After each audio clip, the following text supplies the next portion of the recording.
السلام علیکم ورحمۃ اللہ وبرکاتہ۔ بسم اللہ الرحمن الرحیم۔ مدینہ کی عدالت تھی۔ محمد بن عمران طلحی جج کی مسند پر تشریف فرما تھے۔ مقدمات کی کارروائی جاری تھی، گواہیاں پیش ہو رہی تھیں، جرح کا سلسلہ چل رہا تھا۔ اس اثنا میں چند اونٹ والے عدالت میں داخل ہوئے۔ ان کا آپس میں یا اپنے ہم پیشہ افراد کے ساتھ کوئی جھگڑا نہ تھا، بلکہ وہ خلیفہ وقت کے خلاف ایک دعویٰ لے کر آئے تھے۔ جج صاحب نے دعویٰ سنا، پھر اپنے پیشکار نمیر مدنی کو حکم دیا کہ وہ مدعا علیہ یعنی خلیفہ کے نام عدالت میں طلبی کا پروانہ یعنی سمن جاری کر دیں، تاکہ مدعا علیہ کو صفائی کا موقع دیا جائے اور اس کی موجودگی میں کوئی فیصلہ کیا جا سکے۔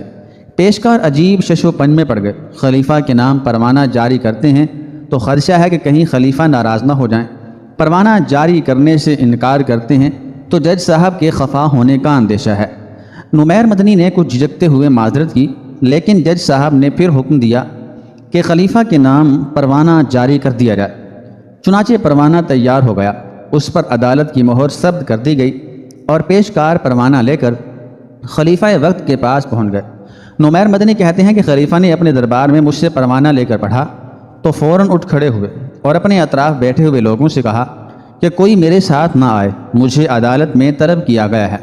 خلیفۃ المسلمین مدعا علیہ کی حیثیت سے عدالت میں حاضر ہوئے۔ اونٹ والے مدعیان بھی موجود تھے۔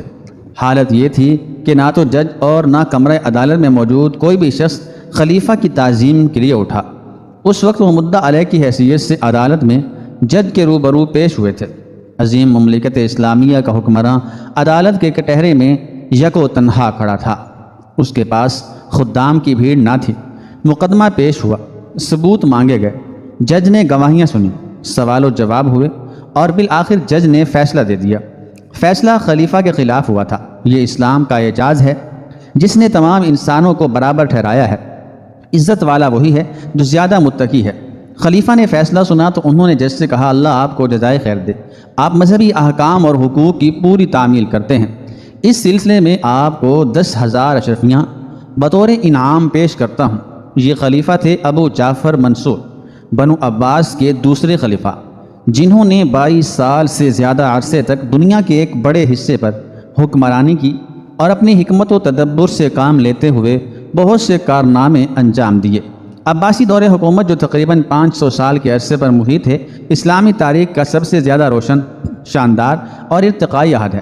اس پورے دور میں محض اندرونی طور پر ہی دور رس تبدیلیاں نہیں آئیں، بلکہ عالمی سطح پر بھی اس کے اثرات نہایت ہمہ گیر اور وسعت پذیر تھے۔ اسلامی حکومت کے ان اثرات کو ہمہ گیری اور وسعت عطا کرنے میں خلیفہ ابو جعفر منصور کا بڑا ہاتھ ہے۔ ابو جعفر منصور کا پورا نام ابو جعفر عبداللہ بن محمد ہے۔ منصور ان کا لقب ہے۔ سن 95 ہجری 713 عیسوی میں پیدا ہوئے۔ ان کی والدہ سلامہ نہایت متقی اور پرہیزگار خاتون تھی۔ والد امام محمد بن علی رحمۃ اللہ علیہ تابعی تھے۔ منصور نے ابو العباس عبداللہ کے بعد ذی الحجہ 136 ہجری بمطابق جون 754 عیسوی میں خلافت کی ذمہ داری سنبھالی۔ اس وقت ان کی عمر 41 سال تھی۔ اس سے قبل وہ آرمینیا، آذربائیجان اور عراق کے والی رہ چکے تھے۔ تمام مورخین ابو جعفر منصور کے کمالات کے معترف ہیں۔ سیوطی رحمۃ اللہ علیہ کہتے ہیں کہ منصور حیبت، شجاعت، اصابت رائے اور شدت کے لحاظ سے بنو عباس کے سب سے بڑے آدمی تھے۔ مسعودی کے مطابق منصور خوبی تدبیر اور حسن سیاست کے معراج پر پہنچے ہوئے تھے۔ منصور کو علم سے بڑی دلچسپی تھی۔ وہ خود بھی فقہ کے عالم تھے اور فصاحت و بلاغت اور شاعری سے لگاؤ رکھتے تھے۔ ابن خلقان کے مطابق انہوں نے علم کے حصول کے لیے طویل سفر کیے۔ جہاں کسی محدث کے بارے میں سنتے ان کے پاس پہنچ جاتے اور علم حدیث حاصل کرتے۔ علامہ سیوطی رحمۃ اللہ علیہ فرماتے ہیں کہ منصور نے اپنے والد اور عطا بن یسار رحمۃ اللہ علیہ سے حدیث روایت کی۔ منصور زبردست خطیب بھی تھے۔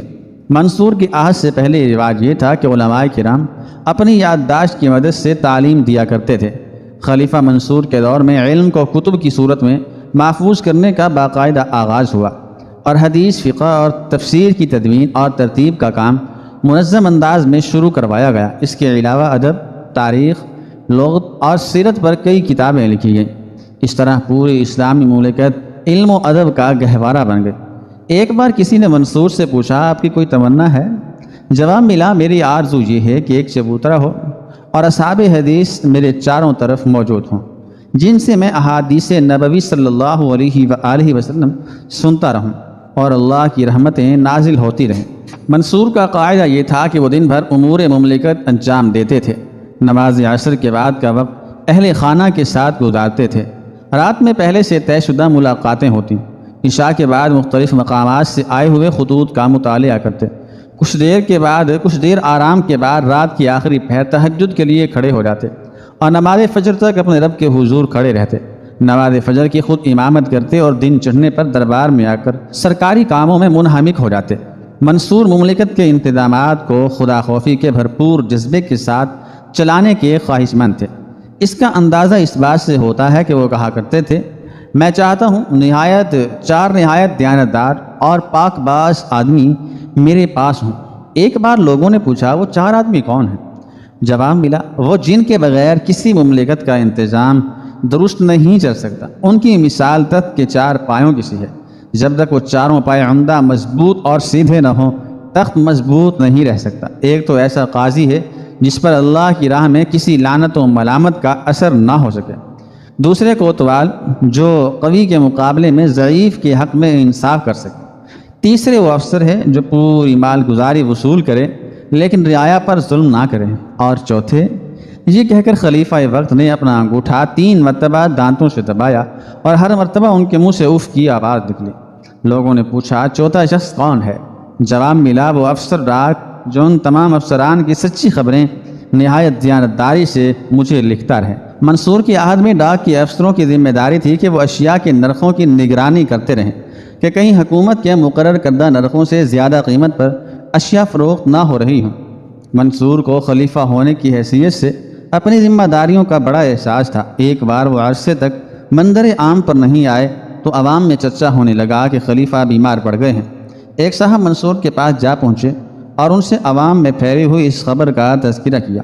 منصور تھوڑی دیر سر نیچا کیے سوچتے رہے، پھر بولے، عوام کو اب ہماری کیا ضرورت رہی؟ ہم نے ان کے جھگڑوں کے تصفیے کے لیے منصف مقرر کر دیے، ان کے راستوں کو محفوظ کر دیا، وہ دن رات بلا خوف و خطر سفر کر سکتے ہیں، اور ہم نے ملک کی سرحدوں کی حفاظت کا پورا بندوبست کیا ہے۔ اب عوام کو ہماری کیا ضرورت ہے؟ چند روز بعد خلیفہ نے حکم دیا کہ سواری کا انتظام کیا جائے۔ پھر وہ سواری پر برآمد ہوئے اور عوام نے خلیفہ کو دیکھ لیا۔ منصور ذاتی طور پر سادگی پسند تھے۔ ایک بار ان کی خادمہ نے انہیں پیبند لگا ہوا کرتا پہنے دیکھا اور بولی، خلیفہ اور پیبند لگا ہوا کرتے؟ منصور نے جواب میں ایک شعر پڑھا جس کا مفہوم یہ ہے کہ کبھی کوئی شخص اس حالت میں عزت و شرف حاصل کر لیتا ہے جب کہ اس کی چادر پرانی ہوتی ہے اور اس کی قمیض میں پیبند لگا ہوتا ہے۔ پھر بولے، اے خادمہ، اس میں تعجب اور حیرت کی کوئی بات نہیں ہے۔ مسعودی کہتے ہیں کہ منصور کو جس معاملے میں نفع کی توقع ہوتی تھی اس میں بے دریغ رقم صرف کر دیتے تھے، اور جہاں رقم ضائع ہونے کا امکان ہوتا وہاں تھوڑا سا پیسہ بھی صرف نہ کرتے۔ انہوں نے اپنے گھر والوں کو ہدایت کر رکھی تھی کہ مال بیکار ضائع نہ کیا جائے۔ اپنے لڑکے مہدی کو حکم دیا تھا کہ خزانے کو کفایت شعاری سے خرچ کیا جائے۔ بعض افسران نے شاعروں کو بڑے بڑے انعامات دیے۔ منصور کو اطلاع ملی تو انہوں نے افسران کو سختی سے متنبہ کیا اور شاعروں کو کچھ انعام دے کر باقی رقم واپس لے لی۔ ایک بار وہ اپنی رہائش گاہ کے دروازے سے داخل ہوئے تو دیکھا 3 قندیلیں روشن ہیں۔ فوراً سوال کیا، کیا یہ ایک قندیل کافی نہ تھی؟ حضر موت کے والی یعنی گورنر اکثر شکار کے لیے جایا کرتے تھے۔ منصور کو اطلاع ملی تو سختی سے بات پوچھ کی، آپ کو مسلمانوں کی خدمت کے لیے مقرر کیا گیا تھا، نہ کہ جانوروں کو تکلیف دینے کے لیے، اور والی کو ان کے عہدے سے ہٹا دیا۔ اسماعی رحمۃ اللہ علیہ کہتے ہیں کہ خلیفہ منصور نے ایک بار ایک شخص کو سزا دینے کے لیے بلایا۔ اس شخص نے کہا، اے خلیفہ، بدلہ لینا عدل و انصاف ہے اور معاف کر دینا اس سے بھی زیادہ بہتر کام ہے۔ یہ سن کر منصور نے اسے معاف کر دیا۔ عباسی خاندان کے اس دوسرے خلیفہ کے عہد حکومت میں لوگوں کو عام آزادی تھی کہ اگر کسی شخص کو کسی اہلکار یا افسر سے تکلیف پہنچے تو وہ کسی روک ٹوک کے بغیر خلیفہ تک پہنچ کر شکایت کر سکتا تھا۔ ایک بار ایک شخص نے ایک افسر کی شکایت کی کہ اس نے اس کی جائیداد کا کچھ حصہ اپنی جائیداد میں شامل کر لیا ہے۔ خلیفہ نے فوراً اس افسر کو لکھا کہ اگر تم عدل کرو گے تو سلامتی ہمیشہ تمہارا ساتھ دے گی۔ سوار بن عبداللہ بصرہ کے جج تھے۔ انہیں ایک دن منصور نے پیغام بھیجا کہ زمین کے بارے میں گھوڑے ہانکنے والے اور تاجر کا جو مقدمہ آپ کی عدالت میں ہے اس میں آپ گھوڑے ہانکنے والے کے حق میں فیصلہ دے دیں۔ وہاں سے جواب آیا کہ کہ شہادتوں سے ثابت ہے کہ زمین تاجر کی ہے۔ میں شہادتوں اور ثبوت کے خلاف فیصلہ نہیں دے سکتا۔ منصور نے پھر پیغام بھجوایا کہ گھوڑے ہانکنے والے کے حق میں فیصلہ دے دیں، لیکن سوار بن عبداللہ نے جواب دیا کہ خدا کی قسم میں یہ فیصلہ نہیں دے سکتا۔ منصور نے یہ جواب سنا تو کہا بخدا میں نے روئے زمین کو عدل و انصاف سے بھر دیا ہے۔ سب سے پہلے قاضی القضاء چیف جسٹس کا عہدہ بھی منصور نے قائم کیا۔ اس عہدے پر قاضی ابن ابی لیلہ مقرر ہوئے جو 30 سال تک یہ ذمہ داری نبھاتے رہے۔ خلیفہ منصور کے عہد میں مختلف بغاوتوں کو فرض کیا گیا۔ اس کے علاوہ سندھ کے مختلف حصوں میں فوجیں روانہ کی گئیں۔ تبرستان اور دیرہ میں بھی مہمات بھیجی اور وہاں عرب والی مقرر کیے گئے۔